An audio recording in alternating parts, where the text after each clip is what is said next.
Hello, everyone, and welcome to this radcast on solutions, meta solution, and solutionaries.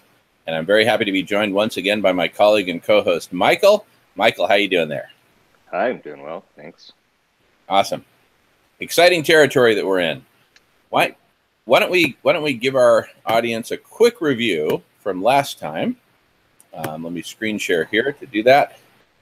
So last time we made the metaphor, the analogy of the Grand Canyon as a metaphor to the Grand Chasm, which we need to cross, of abrupt climate change. We need to halt abrupt climate change. And that's analogous to crossing this Grand Chasm. So who do we call on to do that? Evil Knievel.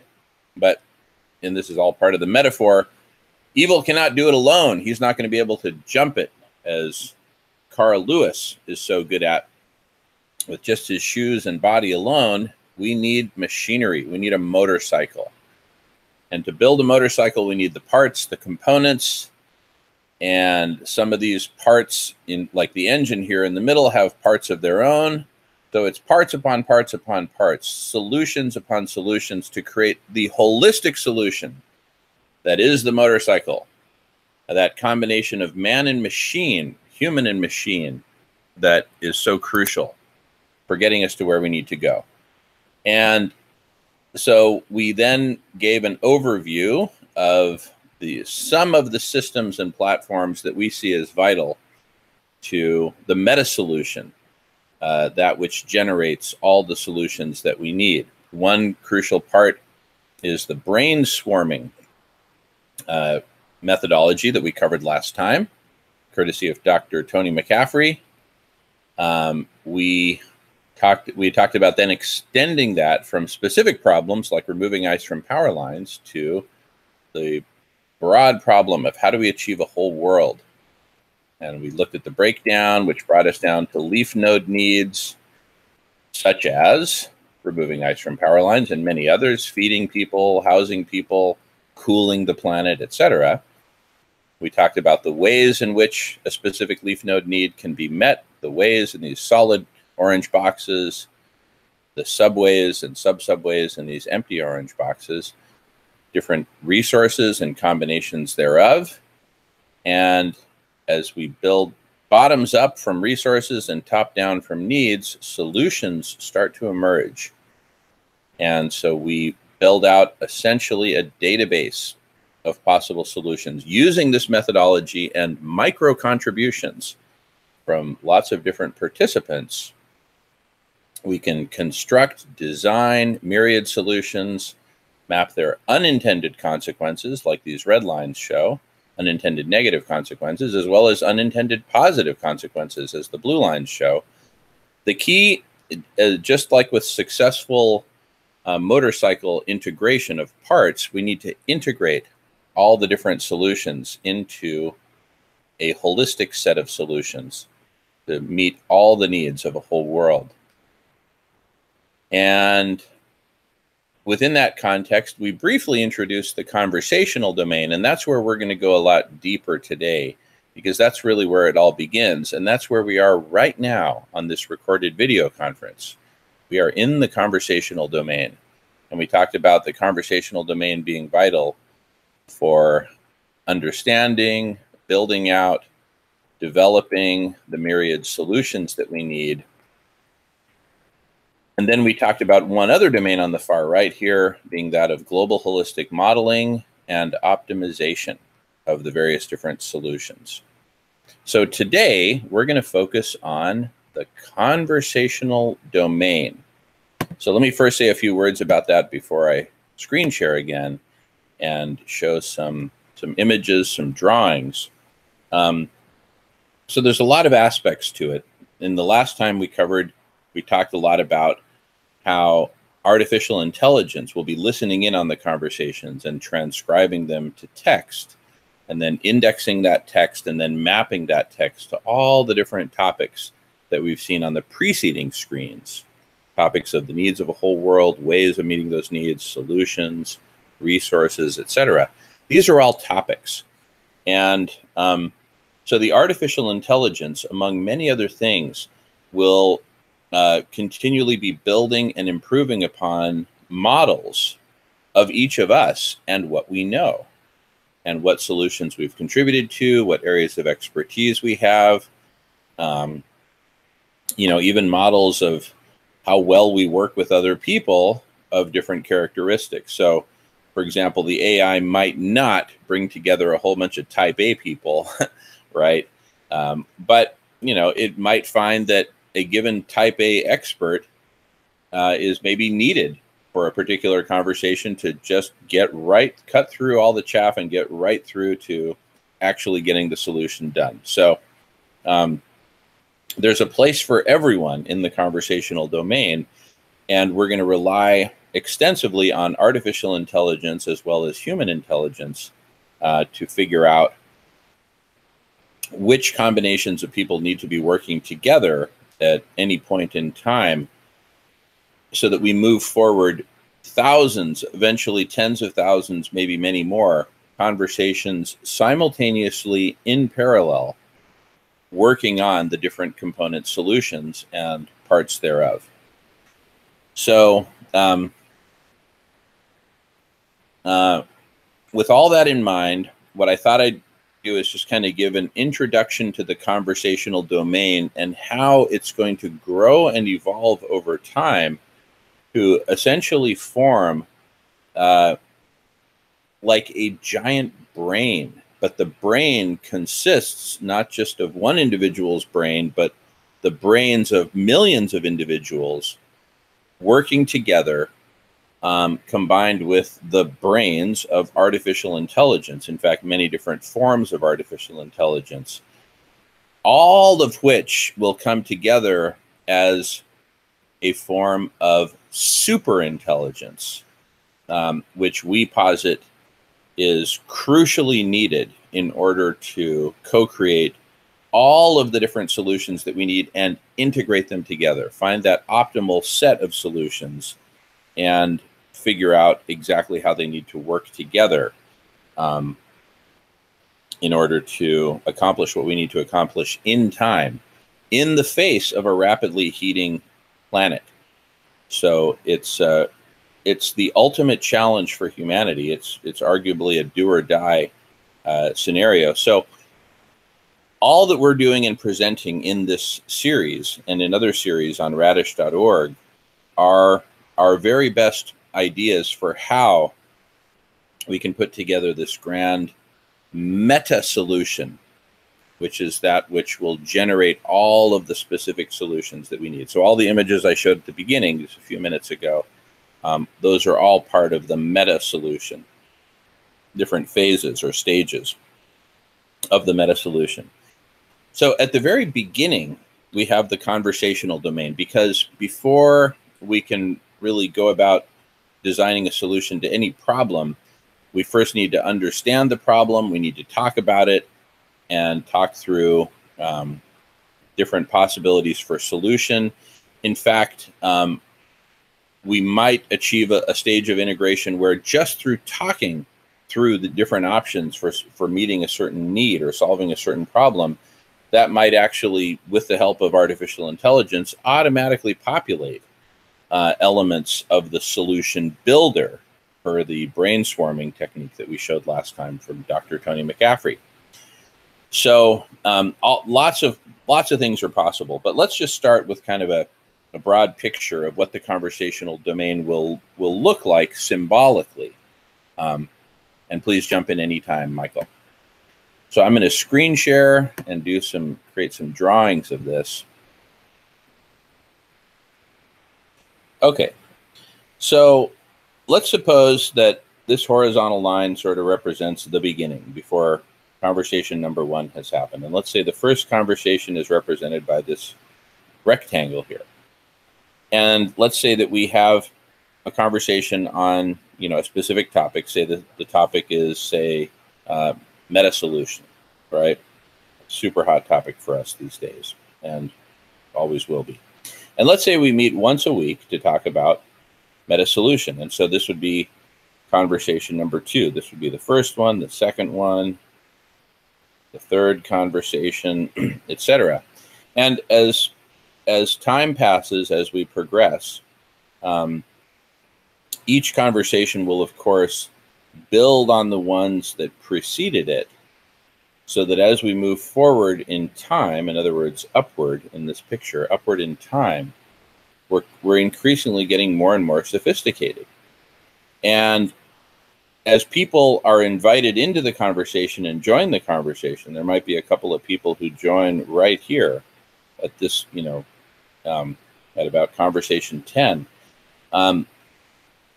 Now, they, of course, did not participate in the preceding 9 conversations. However, since they are recorded, they can watch the recordings.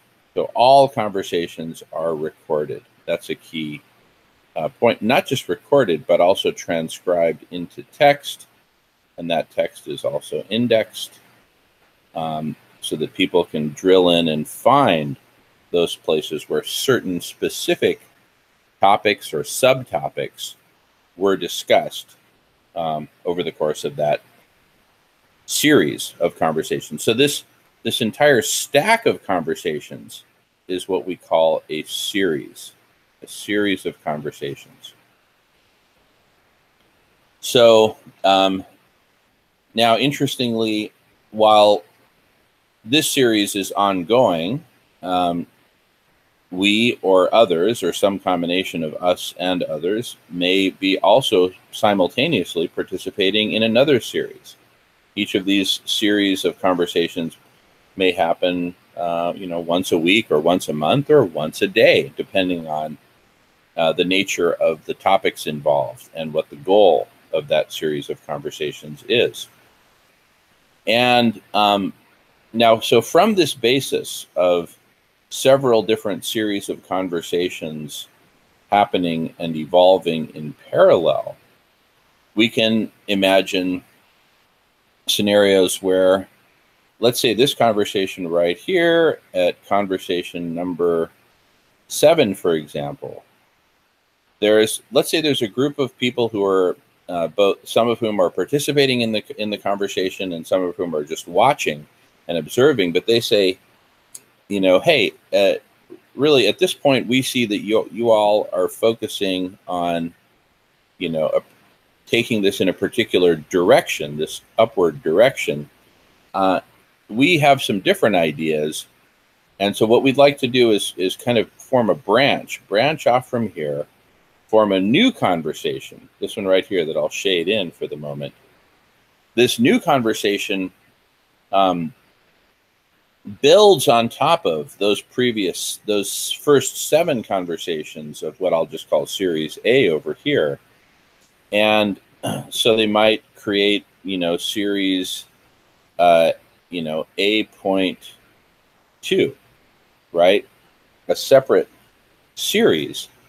So this first conversation might basically state the basis and say, look, we're building off of Series A conversations 1 through 7, and we're going in a new direction with it, right?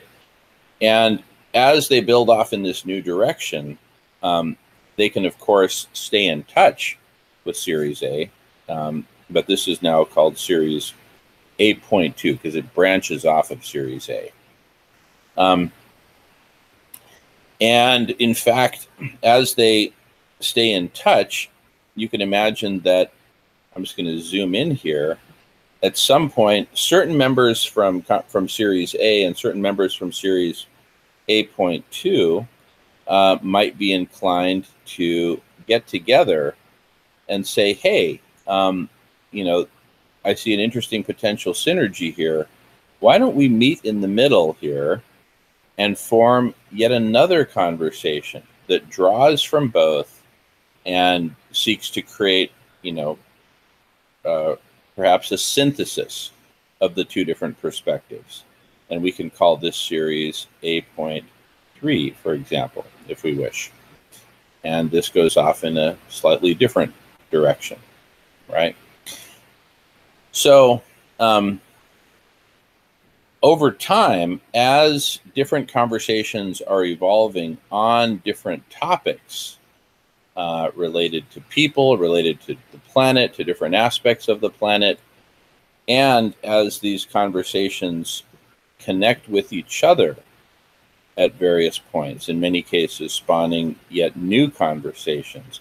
So what I've shown here with both the blue example on the left and the green one on the right, I often refer to these as like, well, first of all, just as an analogy, each of these series is like a skyscraper, right? And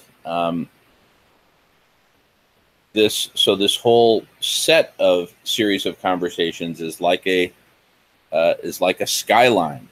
Here, let me just show a picture of a skyline on the screen, just to kind of show what I'm talking about by a skyline. This is a picture of the skyline of the city of Sao Paulo, Brazil. What a skyline. Look at all these different skyscrapers, which now, of course, most of these skyscrapers are not growing, but there's no reason why they couldn't be. So you imagine this network of all these skyscrapers, of series of conversations growing and evolving in parallel, and from time to time, like I was showing, building sky bridges between them, upon which new series of conversations can emerge. So it can become a very crowded, if you will, skyline. And that's really what we want. We want to have a lot of, conversation density. We want lots and lots of conversations, particularly about those issues that are most crucial. So, for example, back to the brainswarming methodology, if we have a specific goal here, like if the goal is, cool planet Earth, right? I would hope that, and I fully expect that there will be several different ways that are explored for how to achieve that. We need lots of conversations and lots of exploration of different ways, because for all we know, we will make use of all of them, right?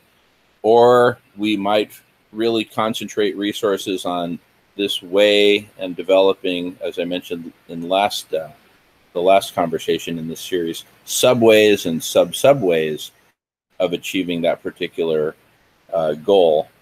And so we're probably going to need a lot of conversation. So for each of these, there would be a growing skyscraper, a series of conversations on, this particular way, the pros and cons, as well as, this is a perfect example. This way might branch into 3 different sub-ways of achieving that, and that might be represented here conceptually as 3 separate skyscrapers that branch off of this main series of conversation at different times, right?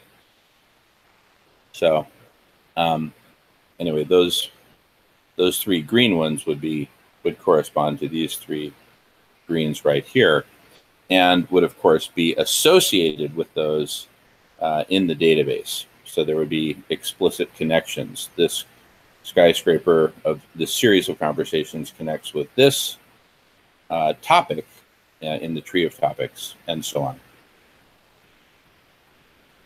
So back to the skyline. So as we have this growing, evolving skyline of series of conversations, all kinds of connections are possible.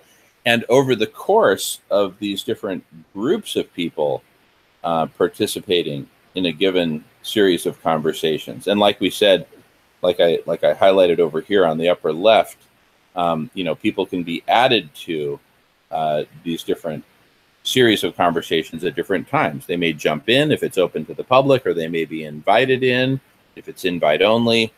But one way or another, people will constantly be entering a series of conversations, from time to time leaving.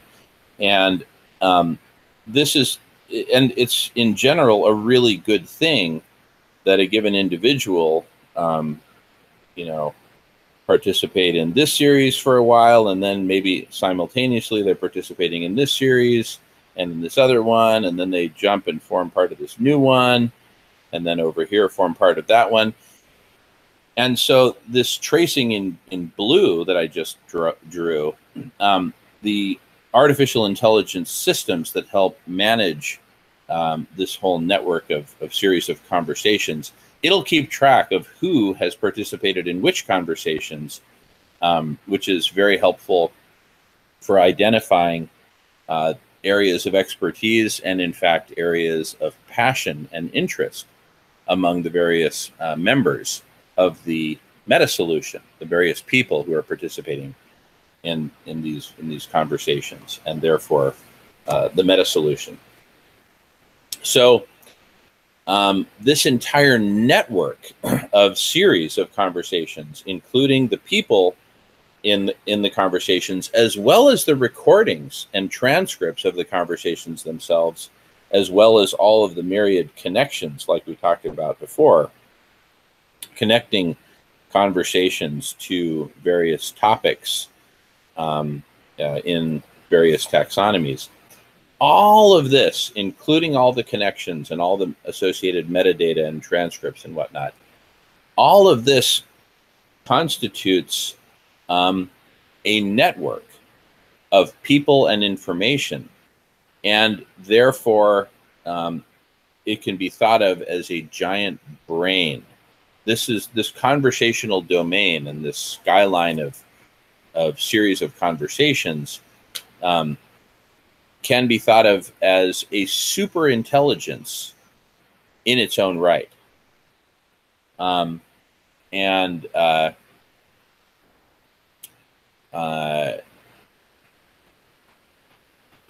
really the entire system of, here, I'll just pull up this image here. This entire system consisting of the conversational domain on the left, the solution builder / brainswarming system in the middle, and the modeling and optimization system on the right, and the fourth stage that's not pictured here, which is the implementation stage. All four of those stages, with all of the people included and all of the series of conversations and their recordings and transcripts and associated connections and metadata, all of this constitutes the meta solution. This constitutes that massively higher form of intelligence that we believe is imminently possible as we build out successive versions of the meta solution, of the platforms of the meta solution, and as more and more people join the meta solution and say, hey, I'm getting kind of tired of watching Mother Earth die, including all of her ecosystems and species.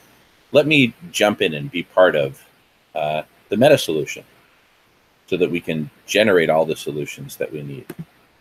So with that, I'll stop screen sharing for the moment, get back into face-to-face conversation, and I'll just go on mute for as long as I need. Feel free to jump in, but no pressure. That's another thing about the conversational domain and the culture that we're building here on Radish is we don't believe anyone should be pressured or put on the spot at any time. So silence is okay. So I'll be back momentarily.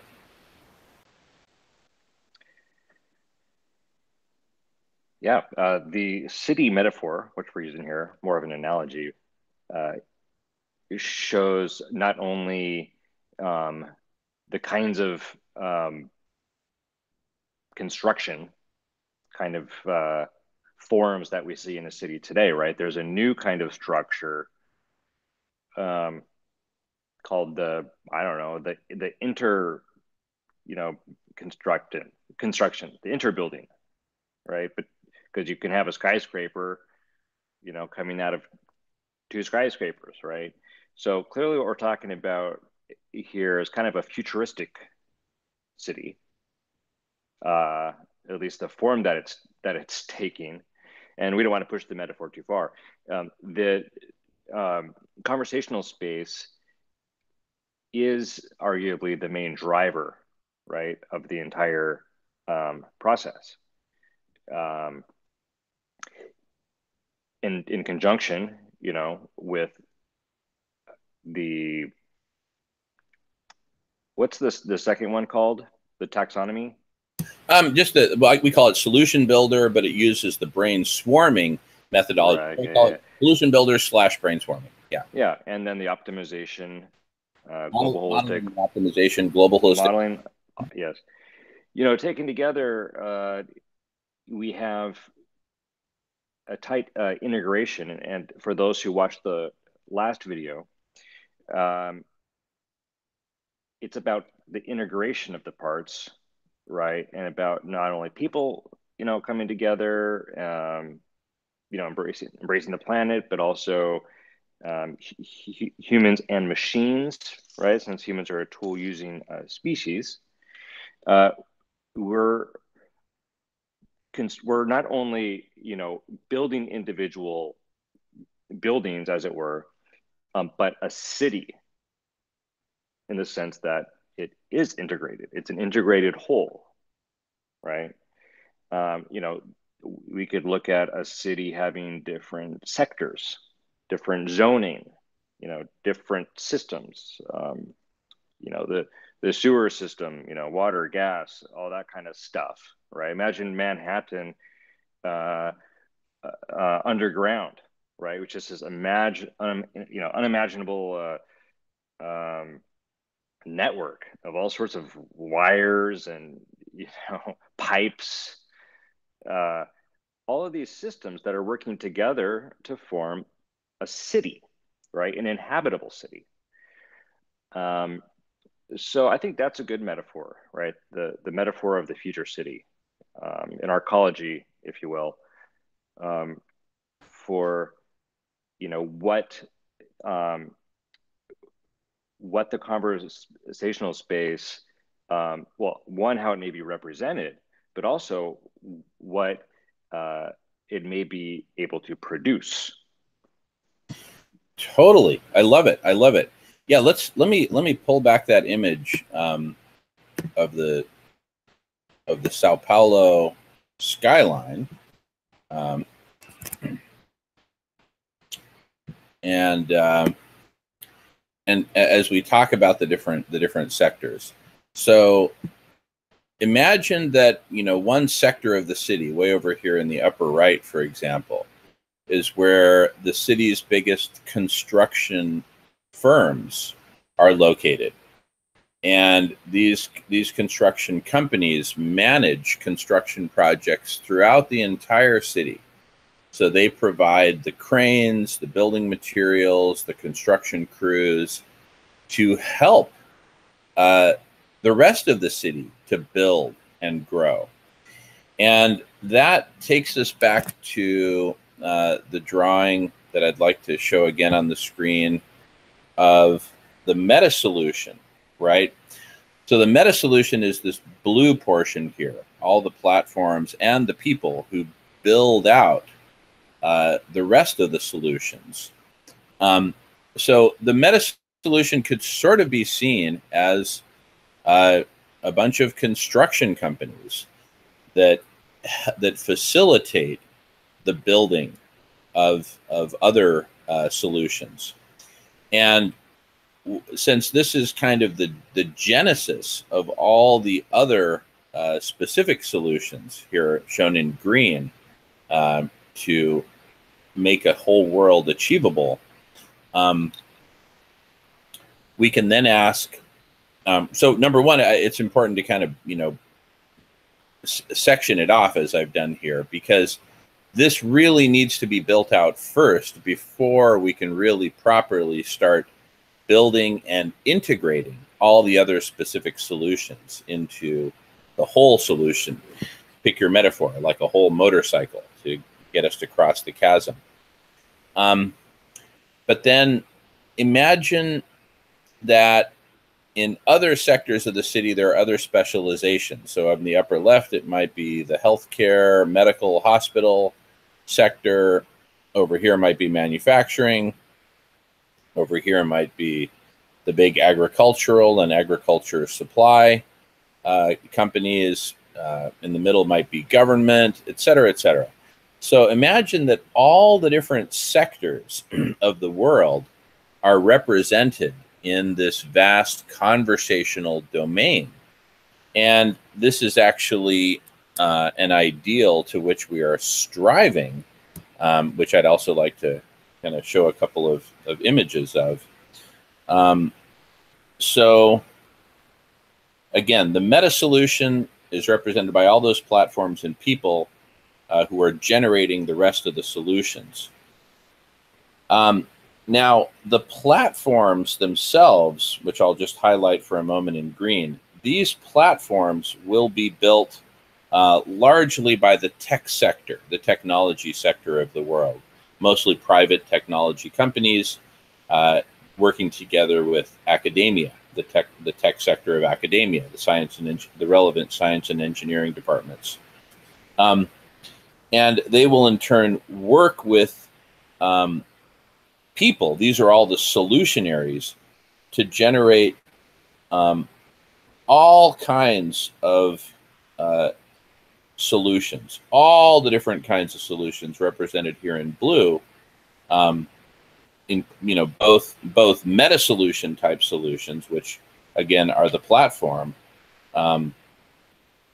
as well as the specific solutions to cooling planet Earth, cleaning the ocean, restoring health to ecosystems, etc. So you can imagine that in the process of generating all of the specific solutions that we need, you just imagine that I'll just kind of shade these different groups of people in different colors. There will be, some of those people will be from the tech sector, some will be from manufacturing, some from agriculture, some from government, some from academia, et cetera, et cetera. So we've got this whole kind of rainbow coalition of people who are the solutionaries by sector, and these people will be engaged in all these different conversations. In fact, using the same sort of color scheme, some of these conversations will be focusing on focused on tech, for example. Let's say this is a tech-focused conversation. Others will be focused on agriculture and land management, others on geoengineering, climate science, et cetera, et cetera, et cetera. So imagine now that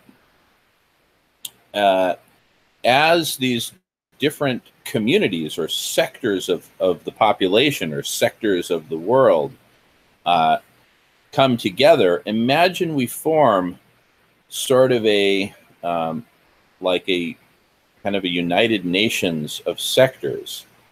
So, again, maybe you got the tech sector here, agriculture here, manufacturing here, geoengineering and climate science here, government here, et cetera, et cetera, et cetera. So you've got all these different sectors working together.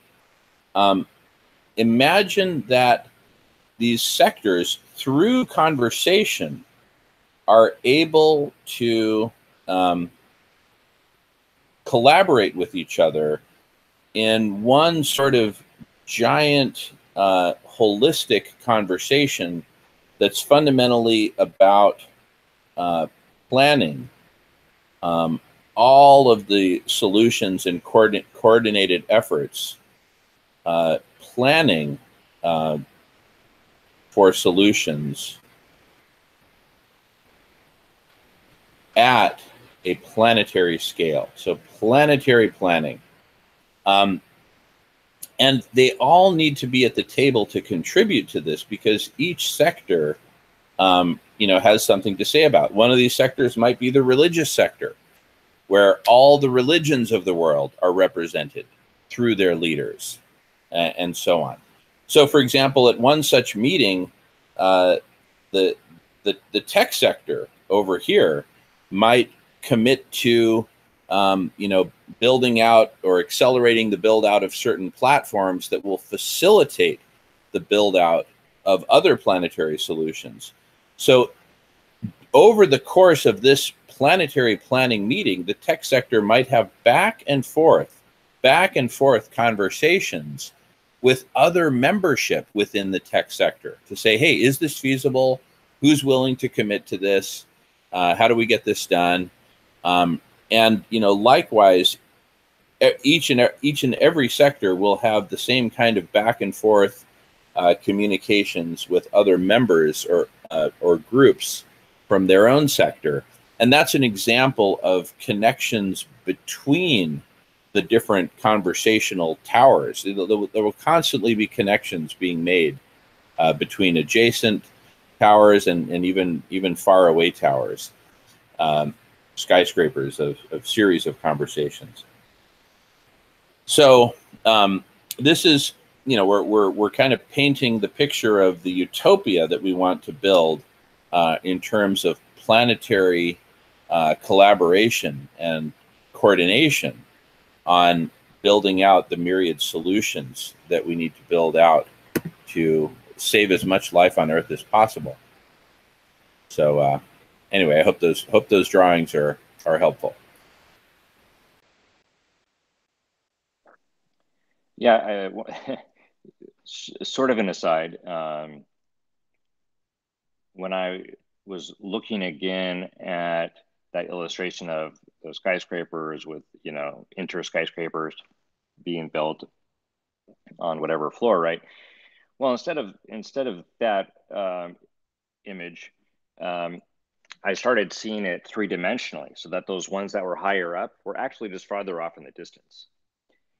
And if that makes sense.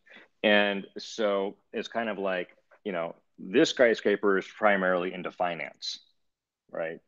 Most of the offices are devoted to that. This building over here, it's insurance. This one is, something else. Or maybe it's like, it's just, within this one skyscraper, there's so many different offices, right?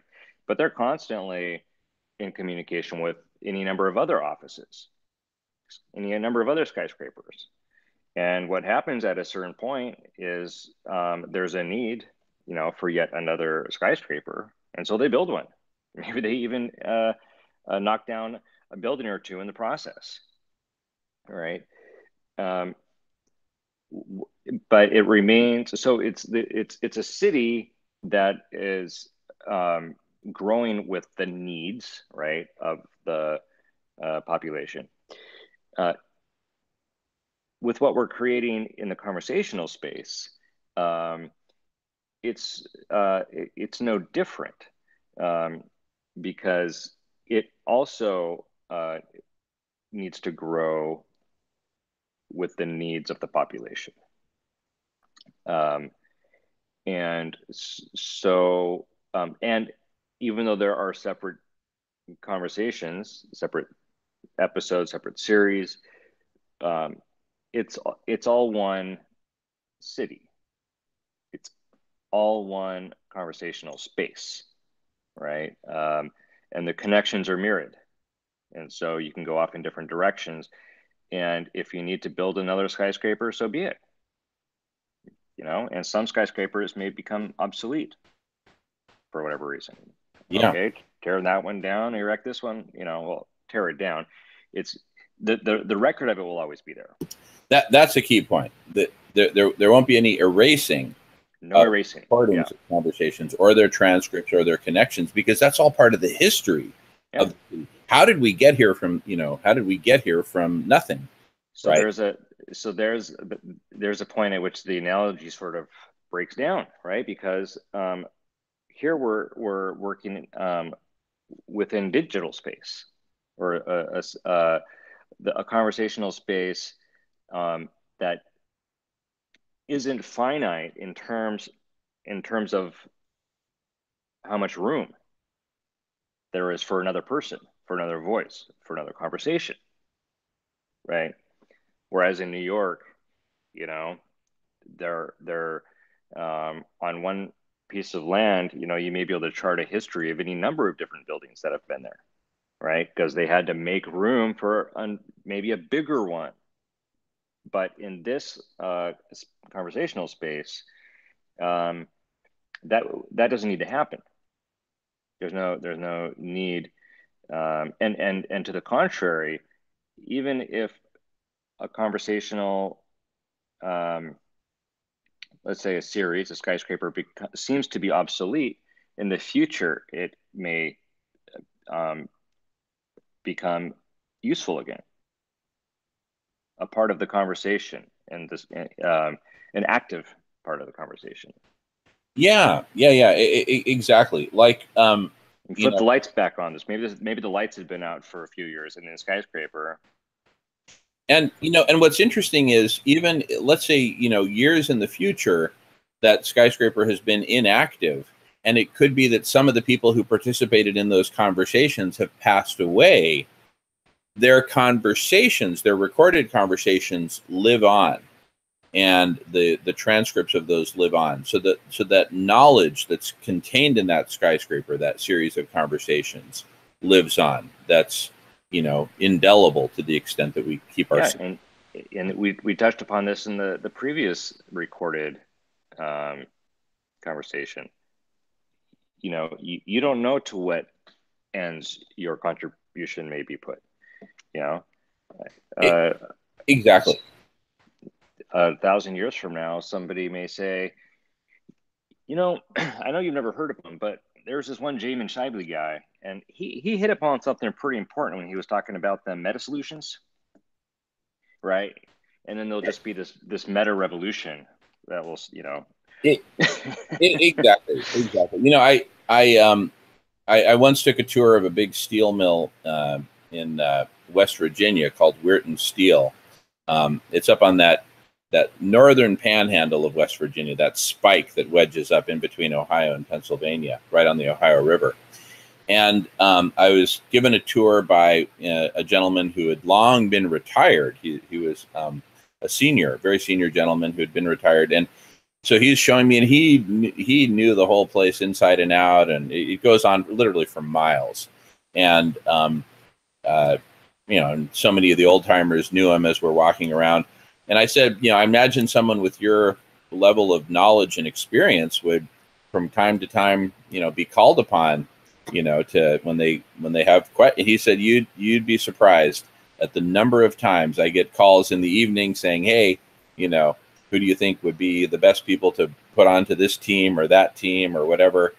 And so it happens all the time in the private sector, and of course all the more in such a complex conversational domain, which, as I've made the metaphor before, really forms the basis of a super intelligence, right?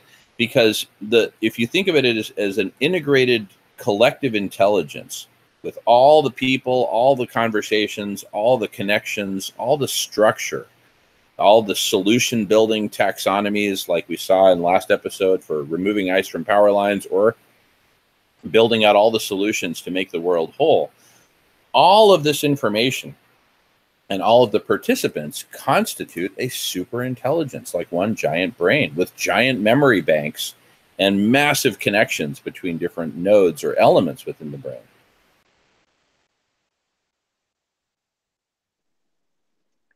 Yeah, it's a whole network of platforms. It's a network of platforms, of people, of recorded conversations and series thereof, skyscrapers thereof, and designs of solutions, blueprints of solutions, simulations of solutions in the global holistic model. It's these are all the different, now we're blending metaphors, but these are different sectors of the brain, right? Yeah, the brain, I think, is also a good metaphor for what we're talking about. All the connections, right, within the brain, transmitters, neurons firing, this kind of thing, the whole architecture of the brain, which we're still trying to understand, and the well, maybe not the architecture of the brain, right? But the interconnectedness of the brain, right, in its activity is in its complexity, right, which gives rise to consciousness, et cetera, is, I think, an apt metaphor for what we're talking about here. Yeah, absolutely. And in fact, you talk about the architecture of the brain. I have to pull up the sequence of slides again about that I showed at the end, the very tail end of the last episode, where we talked about the evolution of the collective intelligence. So if this is our first platform, this blue rectangle in the lower right represents our first set of platforms or network of platforms for collective intelligence. And this brain on top of it represents the actual intelligence that emerges on top of it, that of course leverages all those platforms. When that intelligence designs the next generation of the platform, that's the intelligence re-architecting the brain itself, the hardware, the city planning, if you will, of the brain, maybe adding whole new sectors, maybe adding whole new domains, right? Up till now, we've talked about the conversational domain, the solution domain, which is the solution builder / brainswarming domain, which is the one in the middle, and then the global holistic modeling and optimization one on the right, and then the implementation one that we haven't shown on the screen yet. We may add multiple more additional sectors. There may be whole sectors that are pure artificial intelligence, for example. And then that supports a much greater total intelligence. The ultimate source of intelligence that we're really relying on is human intelligence, but there can be so much intelligence embedded in the platform and so many systems and processes managed by artificial intelligence that can really extract and leverage more and more intelligence from the humans participating. And this continual reinvention and re-architecting and improving upon the platform is what gives rise to this possibility of exponentially growing collective intelligence. So the possibilities are just absolutely huge. And I think far from being a luxury, I think this exponentially growing intelligence is, I see it as an absolute necessity, given the magnitude of the challenges that we're faced with right now. We need so many solutions of so many different kinds.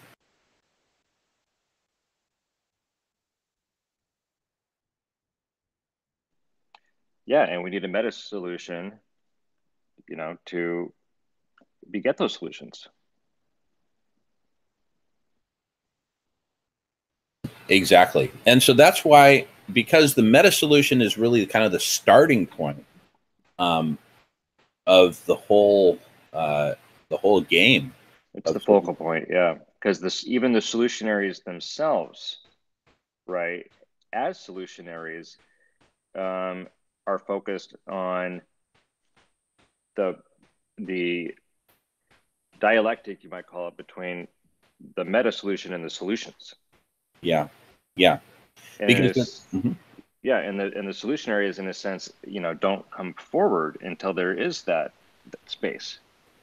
Right, and that's why there's a bit of a chicken and egg problem here, because most people won't see or have a clue as to how much potential there is for solution generation until the meta solution is actually built out.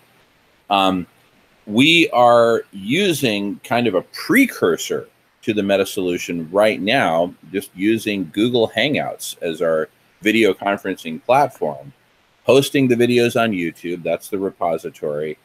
We're building out other components of the meta solution on Radish, of the platform on Radish. But because there's this tremendous urgency for solutions and therefore tremendous urgency for the meta solution, we're going to be systematically reaching out to and rallying together the entire tech sector to join us in building out the rest of the meta solution as quickly as possible. so that we can, have that starting point upon which to grow, start building the most urgent solutions, and even in parallel, re-architecting the meta solution itself, the various platforms that make up the meta solution. So, we are inviting all people from all sectors to join radish.org and collaborate with it. And we're doing a particular push for rallying the tech sector to join the conversations and join the effort, the movement to build out all the platforms that we need for the meta solution.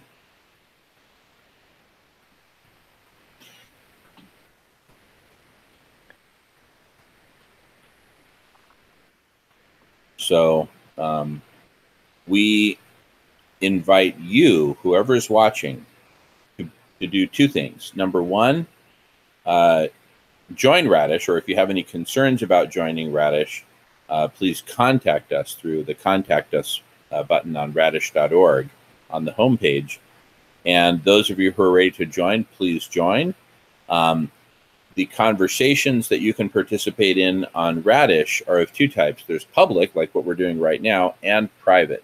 And a lot of folks start with private conversations till they kind of get their bearings, and until they've really tested the water, and then they often jump into the public realm, like where we are right now. We invite everyone to join, no matter where you're coming from, as long as you are willing to work in a positive, constructive way with the rest of the Radish membership. You are absolutely welcome to join. Doesn't matter how old you are or what your education level or anything like that.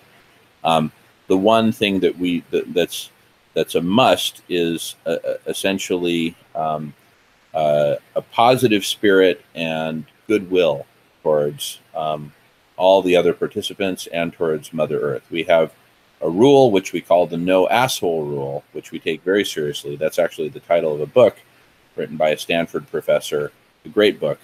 And we adhere to that rule. And aside from that, really, the sky's the limit. Come from whatever sector or walk of life you're coming, no matter what solutions you want to focus on, whether it's building out the platforms of the meta solution or working on, forms of geoengineering or holistic land management, or, helping people, helping the rainforests to heal, whatever, right? Whatever your area of interest, expertise, passion is, please join radish.org. There's a place for you. And be a part of the collective intelligence. Be a part of this super intelligence that we're building together to save as much of life on Earth as we possibly can.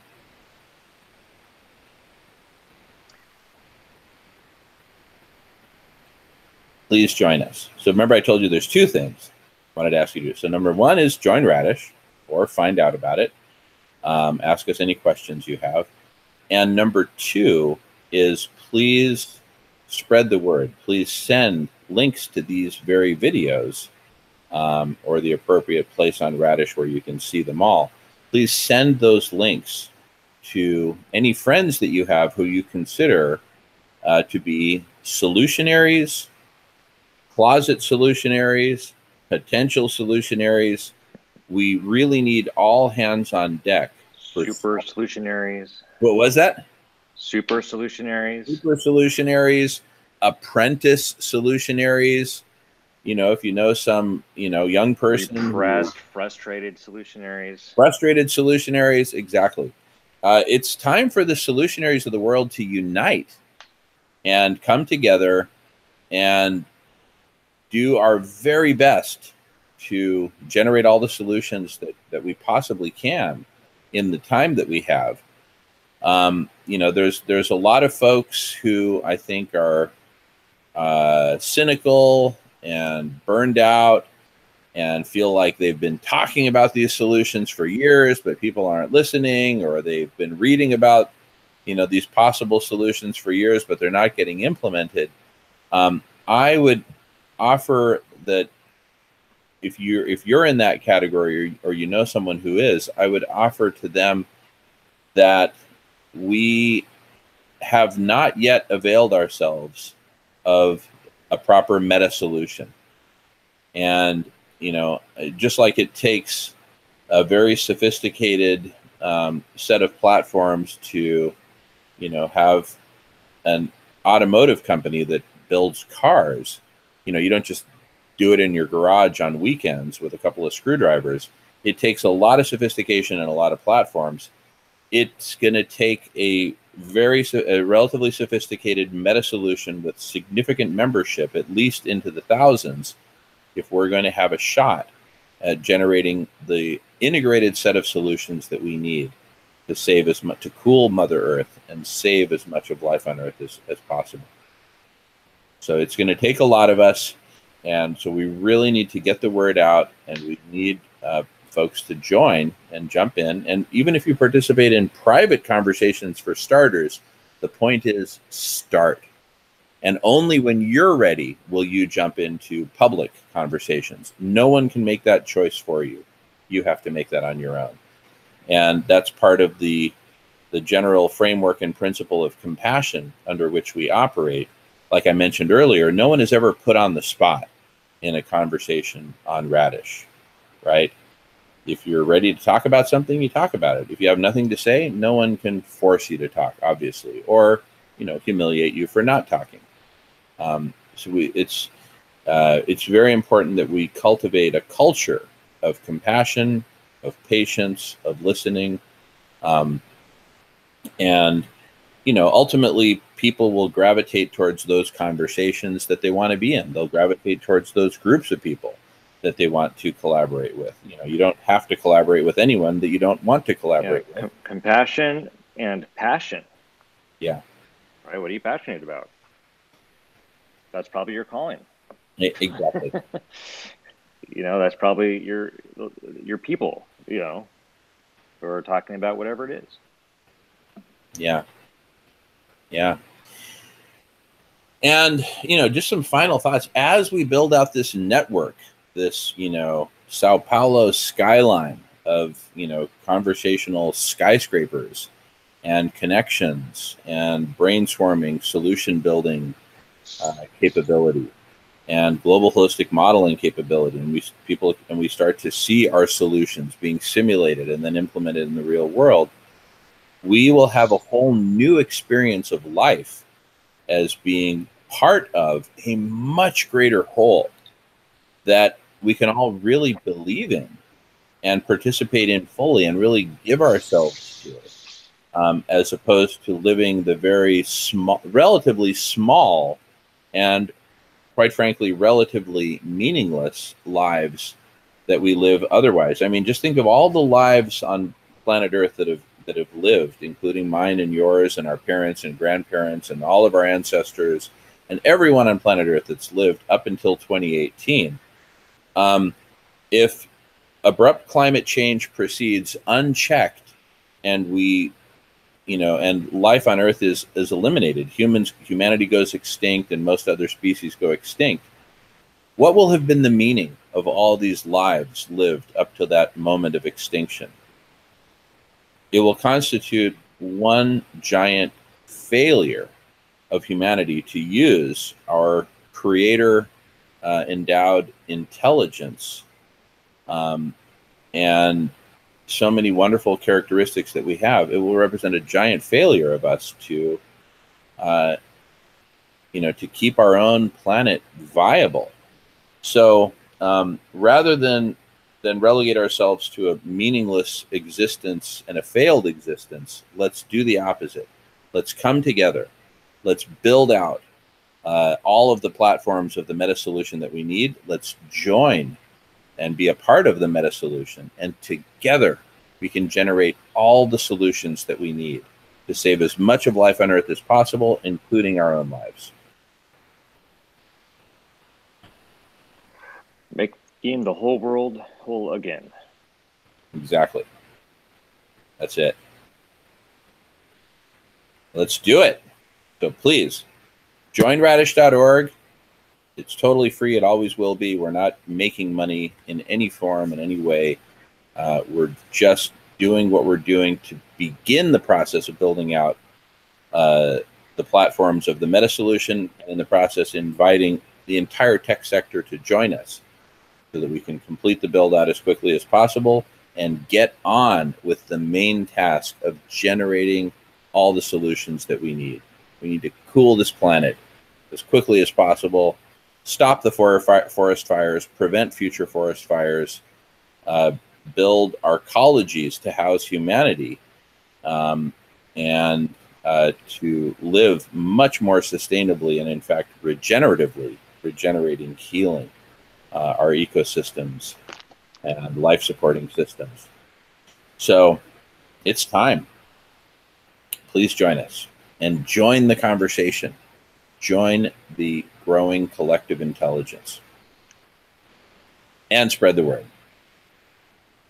Speaking of words, I give you the last word, but take your time. There's no hurry to wrap. Just anything more you'd like to add or discuss, and I'm game too.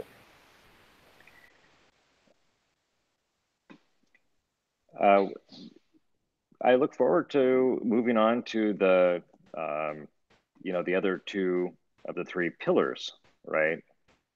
Because as vast as the conversation space is, or maybe, it's not until it's properly matched with the tools, right?